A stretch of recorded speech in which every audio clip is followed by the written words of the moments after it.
There's something strange about roads at night. Not the darkness, not the silence, but the feeling that you're being watched by something that isn't supposed to be there. These 3 stories come from people who were just trying to get home and ended up meeting something waiting on the roadside. You're here with me, and tonight, we're stepping into the kind of stories drivers never forget. Real encounters, real fear, and the kind of roadside moments that make you check your mirrors twice. Let's begin with story 1. And trust me, you may not want to travel alone after this.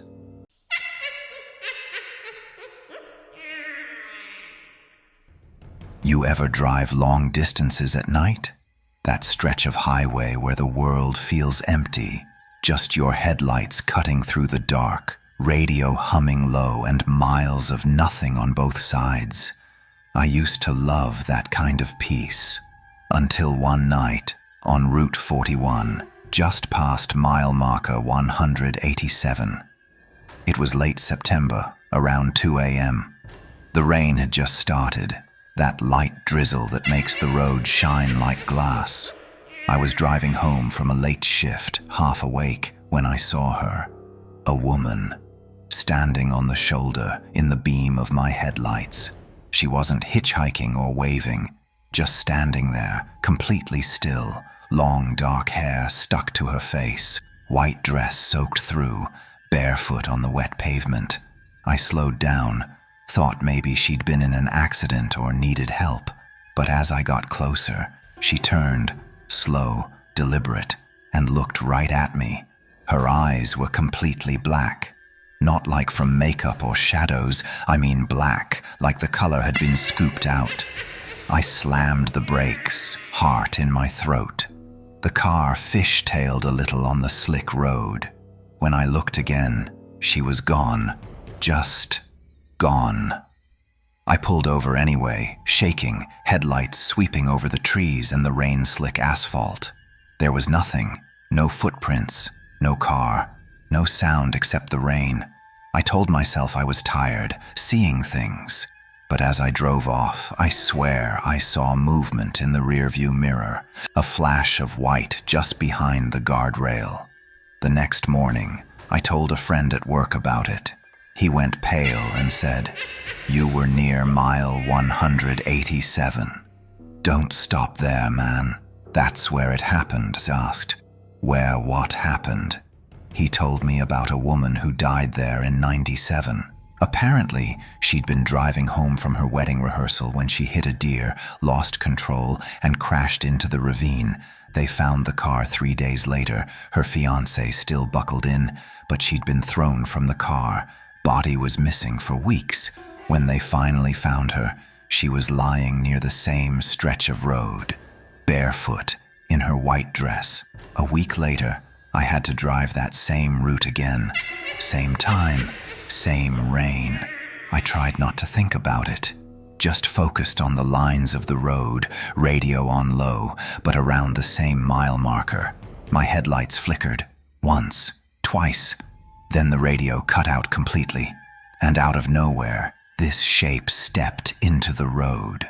White dress, bare feet, head tilted slightly like her neck was broken. I hit the brakes again, tires screeching, but she didn't move. Just stood there staring at me through the rain.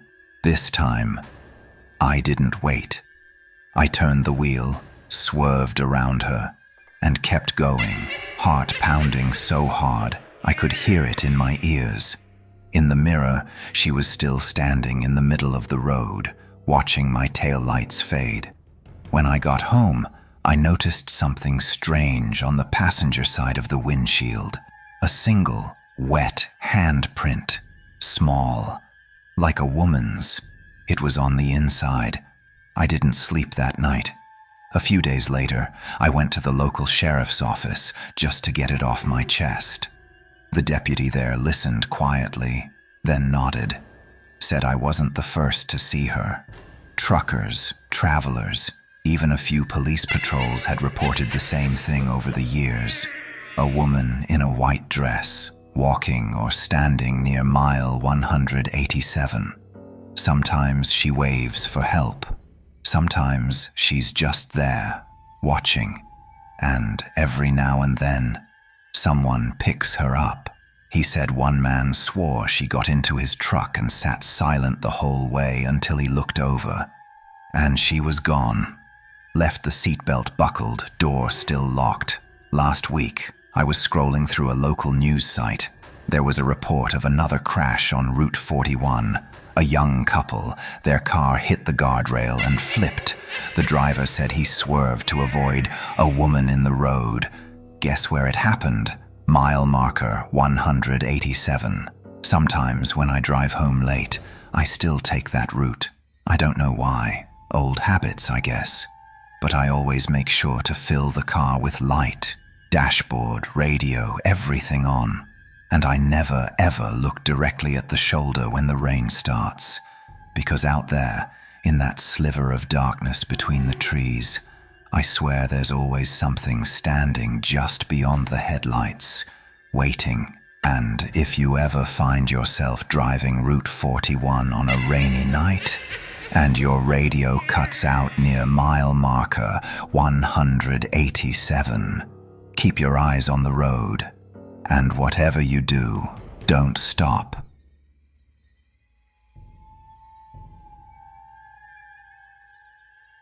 There's a stretch of highway outside Brookvale that locals call the Overpass.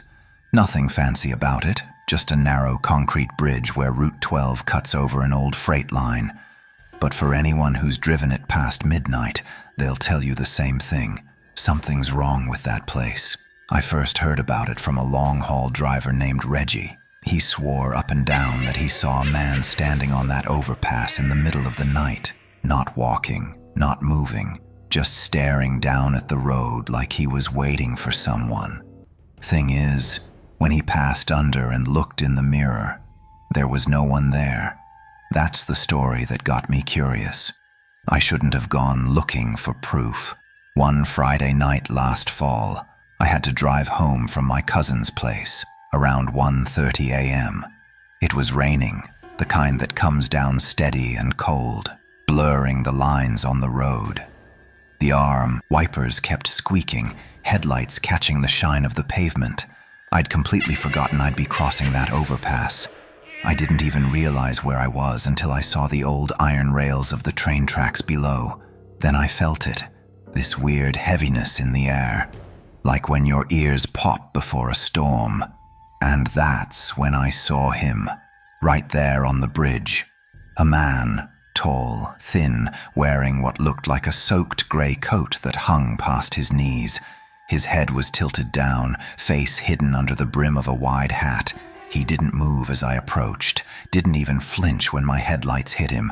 At first, I thought he might be about to jump, so I slowed down, rolled down the window a bit, called out, "Hey, you all right up there?" No answer.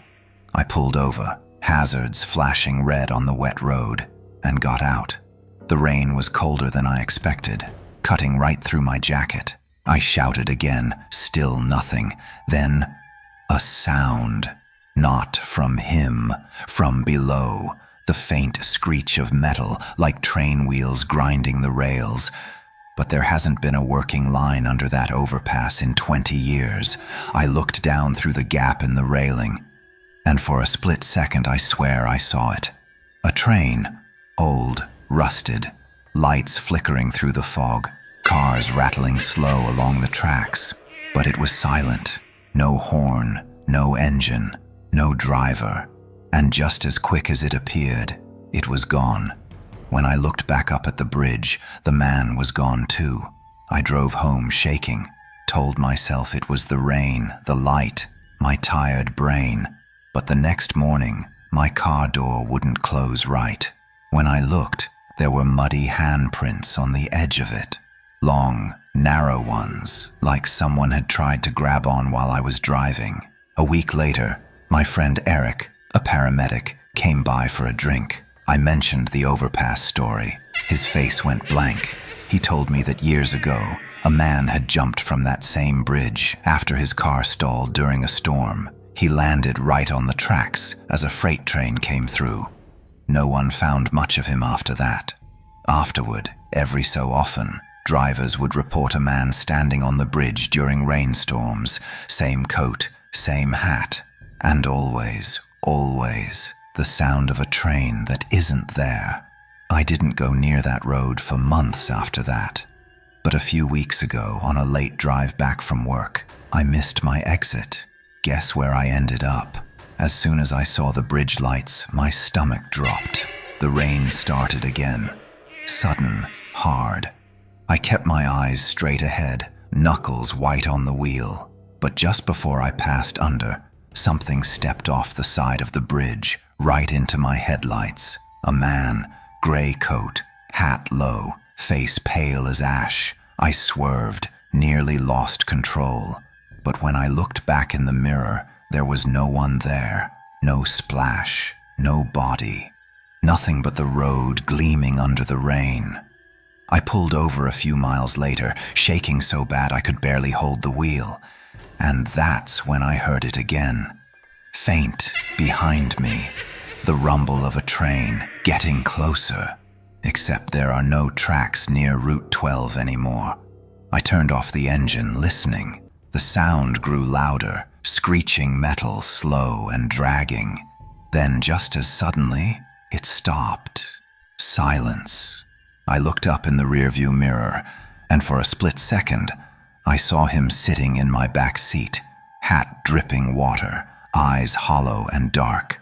I blinked, and he was gone. Since that night, I don't drive in the rain anymore, and if I have to take Route 12, I wait until morning. But sometimes, when it's quiet and the night feels too still, I swear I hear it again.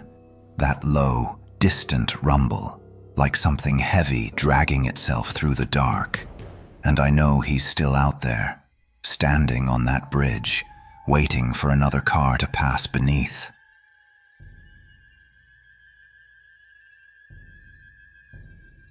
There's a rest stop off Highway 19, just a few miles past Ridgeview. Locals call it Miller's Stop. No one uses it anymore. Most of the lights are dead, vending machines empty, bathrooms falling apart. But every winter, drivers say they see someone still in there, waiting. I didn't believe it until last January. It was around 3 a.m, snow coming down heavy. I'd been hauling all night, eyes burning from the road glare. When I saw the faded green sign, Rest Area 1 mile, I figured I'd stop for a stretch. The place was deserted except for one old blue sedan parked crooked near the far end, engine off, windows fogged. I left my truck running for warmth and stepped out. The cold was brutal, and the only sound was the wind moving through the trees. The restroom door creaked as I pushed it open. Inside, one buzzing fluorescent light flickered overhead.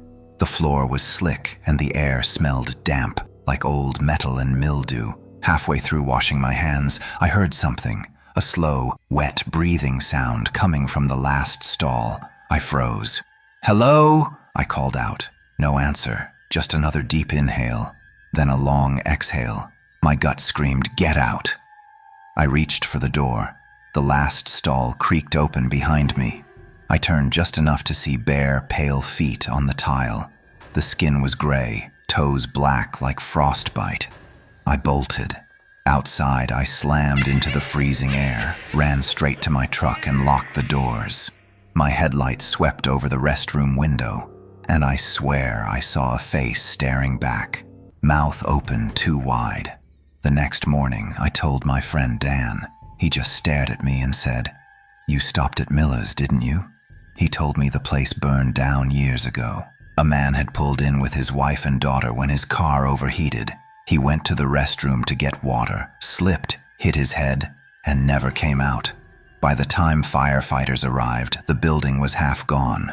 They found the man's body by the sinks, but no sign of the wife or the kid.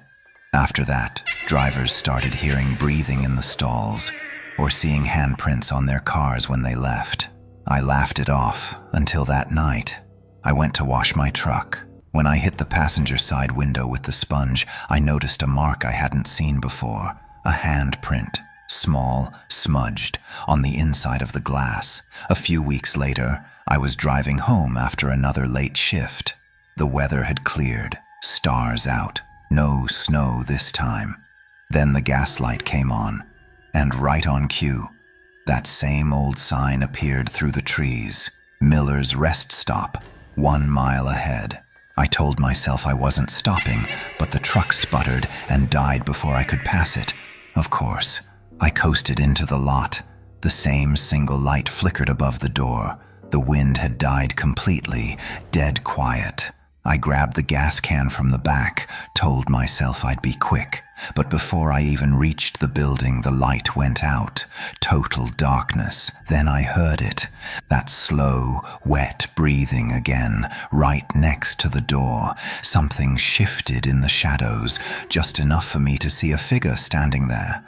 A man, skin pale and cracked, shirt burned black across his chest. His eyes were just holes. Behind him were 2 others, a woman and a little girl, holding hands in the dark. He lifted his arm, placed his hand against the glass of the restroom window, and then they were gone. I didn't stop running until I was in the truck. When the headlights came on, the door was closed again, light flickering faintly overhead. I drove off so fast the tires squealed across the ice. 10 miles down the road, I finally looked in the mirror. Something was written on the fogged back window. S-T-A-Y. The next morning, I told the sheriff. He said that Rest Stop had been demolished back in 2009. There's nothing there now but a concrete slab. I didn't argue, but a week later, driving the same route in daylight, I glanced over and froze. The old green sign was there again, and for a second, I could swear the flickering light above the restroom was on. So if you ever find yourself on Highway 19 late at night, and you see that lonely little rest stop glowing through the fog, keep driving, because once you stop there, they might find you first.